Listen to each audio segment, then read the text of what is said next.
एक बार फिर भाग 21। प्रिया और उसकी सासू माँ डिजाइनर के पास जाते हैं पर शेखर नहीं आता। वो एक सुनसान जगह पर खड़ा था। तभी एक ब्लैक कलर की मस्टैंग आकर रुकती है। उसमें से दो लंबे चौड़े आदमी निकलते हैं और वह उनसे कहता है कि काम हो गया। यस सर, ओके, अब आगे। ये मेरी गाड़ी की चाबी लो और वापस ले जाओ। पर सर, आप अकेले जाएंगे, हमें आपके साथ रहने का ऑर्डर है।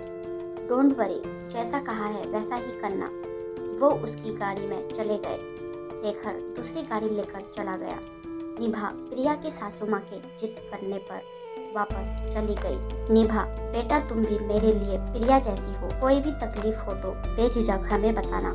तुम पहले ही इतनी परेशान हो, ऊपर से प्रिया की शादी भी नजदीक आ रही है। दादी ने कहा, नहीं, ऐसी कोई बात नहीं है। प्रिया की शादी मेरी माँ का आखिरी सपना था। उसे पूरा होते हुए देखकर मैं बहुत खुश हूँ। माँ भी शायद देख रही होगी। कहते हुए उसकी आंखें नम हो गई। प्रिया की सासू माँ निभा के करीब बैठी हुई थी। उन्होंने उसकी पीठ पर हाथ फेरा। निभा, ये खुशी का मौका है, उदास नहीं होते। जिस माँ की ऐसी संस्कारी बेटियां हो वो माँ बहुत खुशकिस्मत है। उन्हें तुम पर जरूर गर्व हो रहा होगा। अच्छा, तुम्हें एक बात पूछ रही हूँ कि अब एक दिन हमारे ज्वेलर्स के पास भी जाना पड़ेगा। तुम बता देना तुम्हें कब टाइम है। हमारे घर की इकलौती शादी है। मैं चाहती हूँ कि मेरे सब अरमान पूरे हो। मेरी बहन बहुत किस्मत वाली है जो उसे आप जैसा परिवार मिला है। प्रिया सुनकर शर्मा रही थी। उसके चेहरे की चमक उसकी खुशी बयां कर रही थी। अब तुम दोनों बहनें बात करो। ड्राइवर तुम्हें घर छोड़ आएगा। निभा और तुम्हारा फैमिली डिनर भी यहीं से पैक होकर जाएगा। बच्चों से पूछ लो वो क्या खाएंगे। मैं सैफ को कह देती हूँ। आप परेशान न हो, घर पर खाना तैयार हो रहा है। बल्कि मुझे निकलना चाहिए, देर हो रही है। जी, थोड़ी देर मेरे साथ बैठिए ना, प्रिया ने कहा।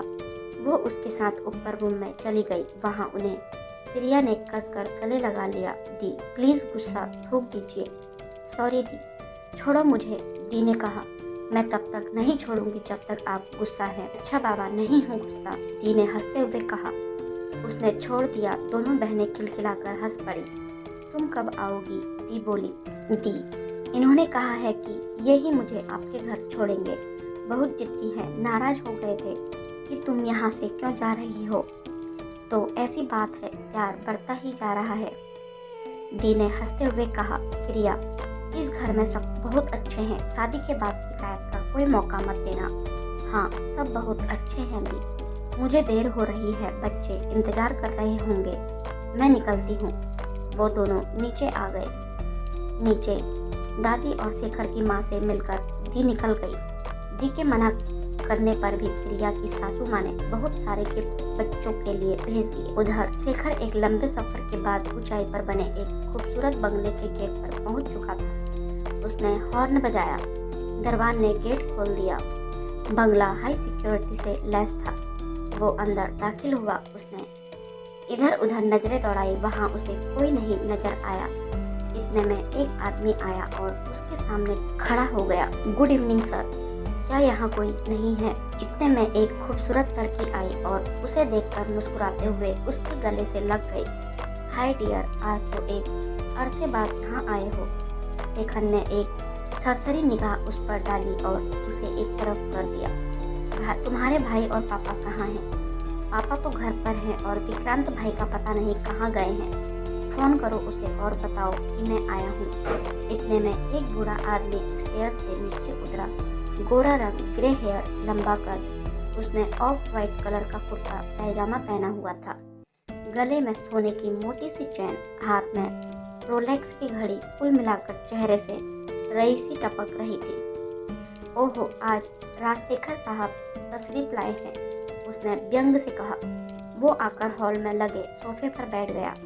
उसने शेखर को बैठने को नहीं कहा और लग रहा था कि शेखर भी बैठने में इंटरेस्टेड नहीं था।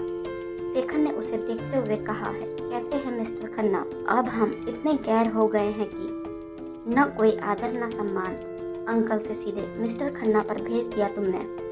वो लड़की वहीं पर खड़ी थी। तुम क्यों खड़ी हो? यहाँ आकर मेरे पास बैठो। वो जाकर बैठ गई। आपका बेटा कहाँ है? मुझे उससे बात करनी है। पहले मुझसे भी बात कर लो। ऐसी क्या नाराजगी है? मानना पड़ेगा तुम में काफी हौसला है, इसलिए शेर की मांद में अकेले चले आए, क्योंकि राजशेखर बाजवा जानवरों से मुकाबला करना जानता है। शेखर ने तल्ख लहजे में कहा, मेरे पास फिजूल बहस और फिजूल लोगों के लिए वक्त नहीं है विक्रांत। उसने जोर से आवाज दी, मेरे घर में खड़े होकर इतनी जोर से चिल्लाने की तुम्हारी जरूरत कैसे हुई? मिस्टर के खन्ना ने गुस्से में गुर्राते हुए कहा। तभी एक शख्स ने घर में प्रवेश किया और वह आकर शेखर के सामने खड़ा हो गया। आने वाला बंदा लगभग शेखर की उम्र का, देखने में हैंडसम, ऊंची कद काठी का था। तुम यहाँ क्या लेने आए हो? यहाँ तुम्हारे साथ कुछ भी हो सकता है। ओ गॉड भाई चुप करो, वो यहाँ मेरे लिए आया है। वो हमेशा यहाँ मेरे लिए आता है। वो लड़की बड़ी अदा से मुस्कुरा दी। रीनी चुप करो, दो दुश्मनों के बीच में तुम मत आना। शेखर बाजवा तुम्हारी यहाँ आने की हिम्मत कैसे हुई? हो सकता है कि तुम यहाँ से बाहर न जा पाओ। मैं तुम्हें यही दफन कर सकता हूँ, या मैं मीडिया में यह कह दूँ कि तुमने मेरे घर आकर मुझ पर गोली चलाई है। तो कोशिश करके देख लो। अगर राजशेखर बाजवा यहाँ अकेला आया है तो कुछ न कुछ इंतजाम तो किया ही होगा। क्या मैं तुम्हें इतना बेवकूफ़ नजर आता हूँ? एक बात सुनो, बाहर जो मस्टैंग खड़ी है उसका तो अभी नंबर भी नहीं है। क्यों? जरा सोच कर देखो। अगर मैं निश्चित समय पर घर नहीं पहुंचा तो मेरे आदमी मुझे ट्रैक करते हुए यहाँ पहुंच जाएंगे। वो मुझे ट्रैक कर रहे हैं। नंबर 1, मैं अपने दुश्मनों को कभी नहीं भूलता। दूसरा, मैं झुंड लेकर साथ नहीं चलता। तीसरा, मुझे तुम्हारी तरह हाय तौबा मचाने का शौक नहीं है। अब मैं जो तुमसे कहने आया हूँ उसे गौर से सुनो। मुझ पर जो गोली चली थी वो तुमने चलवाई थी, मैं अच्छे से जानता हूँ। और क्यों चलवाई थी ये तुम जानते हो। उस 2 टके की लड़की ने मेरी बहन की जगह ले ली। मैं ये कैसे बर्दाश्त कर सकता हूँ? विक्रांत गरज उठा। खबरदार उसके लिए एक शब्द कहा तो मैं किसी भी चीज का लिहाज नहीं करूँगा। शेखर ने गुस्से में उसका कॉलर पकड़ लिया। तभी रीनी ने कहा, शेखर छोड़ो उसे। शेखर ने उसे छोड़ दिया। तुम्हारे साथ रिश्ता खत्म होने की वजह तुम खुद थी, और कोई था तो तुम्हारा ये भाई और तुम्हारे पापा। तुम मुझसे प्यार करती थी या ये रिश्ता बिजनेस डील का पर्पस था? शादी से पहले अपनी डिमांड याद है तुम्हें? अच्छा हुआ तुम लोगों की सारी सच्चाई मुझे पता चल गई। और हाँ इन्हीं तुम तो मेरी लॉन्ग टाइम गर्लफ्रेंड रही हो। तुम अच्छे से जानती हो कि मैं जितनी शिद्दत से प्यार करता हूँ, नफरत भी उतनी शिद्दत से करता हूँ। और प्रिया, तुम क्या बराबरी करोगी उसकी? आज सिर्फ समझाने आया हूँ और उम्मीद कर रहा हूँ कि अब तुम्हें समझ आ गया होगा। उसने विक्रांत की तरफ देखते हुए कहा, तुम्हारी वजह से हमें बिजनेस में जो नुकसान हुआ है उसकी भरपाई हम आज तक कर रहे हैं।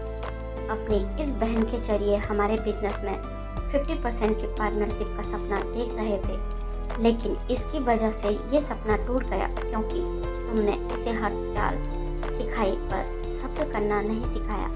लेकिन ये तो तुम्हारे खून में है, चालाकी, धोखेबाजी, है ना मिस्टर खन्ना? विक्रांत खन्ना क्रोध में उबलने लगा। उसने मुट्ठियां भींच ली। निकल जाओ मेरे घर से कि इससे पहले मैं कुछ कर बैठूं। तुम चाहकर भी कुछ नहीं कर सकते। बाय द वे, ये चोरी छिपे अटैक करना बंद करो, नहीं तो किसी दिन ऐसे फंसोगे कि तमाम रास्ते बंद हो जाएंगे। वो बाहर जाने के लिए मुड़ा ही था कि पीछे से रीनी ने आवाज़ दी, शेखर माय लव, तुमने तो मुझे भुला दिया, पर तुम्हारी प्यारी होने वाली वाइफ के लिए मेरे पास बहुत कुछ है जो दुनिया की नज़रों से छिपा हुआ है। सोच रही हूँ कि उसे दिखा दूँ। वो हंसते हुए बोली, तुमसे मुझे और कोई उम्मीद नहीं है। यह कहकर वो झटके से बाहर निकल गया।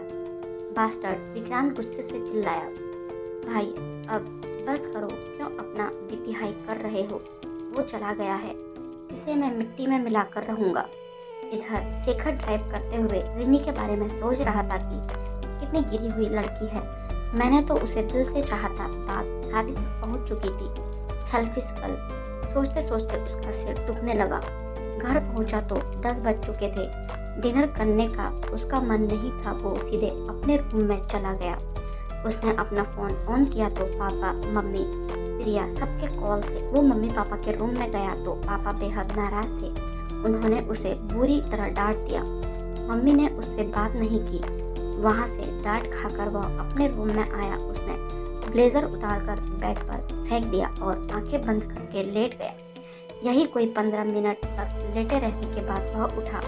बाथरूम में जाकर हाथ मुंह धोकर थकान उतारने के लिए सोने की तैयारी करने लगा, पर सिर दर्द से फटा जा रहा था। एक पेन किलर खा लो, नींद भी आ जाएगी। इतने में डोर पर नॉक हुआ। उसने खोला तो देखा कि प्रिया थी। वह अंदर आ गई। आज आप देर से वापस आए हैं। चुप था। क्या हुआ? वो उसका चेहरा देख रही थी। बहुत सिर दर्द है, पेन किलर ले लेता हूँ। कुछ खाया आपने? मन नहीं है। खाली पेट दवा ना खाएं। उसने दूध और बिस्किट मंगा लिए। शेखर ने एक बिस्किट खा लिया। दूध नहीं लूँगा, इससे नींद अच्छी आएगी, पी लीजिए। उसने जिद करके उसे दूध पीने को कहा। दवा लेने के बाद प्रिया ने उससे पूछा, यहाँ ऑयल है, लाइए, मैं सिर पर मसाज कर देती हूँ, आपको आराम मिलेगा। वो नीचे कारपेट में बैठ गया। प्रिया उसके सिर पर मसाज करने लगी। वो खामोश था। बहुत ज़्यादा दर्द है, उसने कोमलता से कहा। उसने हाँ में सिर हिलाया। काफ़ी देर तक मसाज करने के बाद शेखर को अपना सिर हल्का महसूस होने लगा। अब थोड़ा आराम आया। तुम्हारे हाथों में तो जादू है।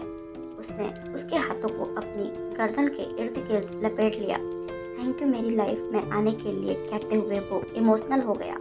क्या बात है, देख रही हूँ आप परेशान हैं। इस समय आराम करें, ज़्यादा बात करेंगे तो आराम नहीं मिलेगा। कुछ देर बैठोगी। वो बेड पर लेट गया। उसने आंखें बंद कर ली। प्रिया बैठकर उसके बालों में उंगलियां फेरने लगी। उसे देखकर उसके दिल में प्यार उमड़ आया। उसने झुककर उसका माथा चूम लिया। उसके होठों का स्पर्श पाकर शेखर आंखें खोल उसे देखकर मुस्कुराया। प्रिया शर्माकर उठ खड़ी हुई। मैं चलती हूँ, अब आप सो जाइए। उसने उसका हाथ पकड़ लिया। मैंने कुछ नहीं देखा, तुम बैठो ना, मुझे तुम्हें कुछ बताना है, कुछ ऐसा जो तुम नहीं जानते। मेरे लिए किसी भी बात से ज़्यादा जरूरी आप है। इस समय बात करेंगे तो सिर दर्द बढ़ जाएगा। कल बात करते हैं। नहीं करूँगा, बैठ जाओ। कोई बात नहीं करूँगा। वो बैठकर उसके बालों में उंगलियां फेरने लगी। उसे नींद आ रही थी। वो जब तक सो नहीं गया वो बैठी रही।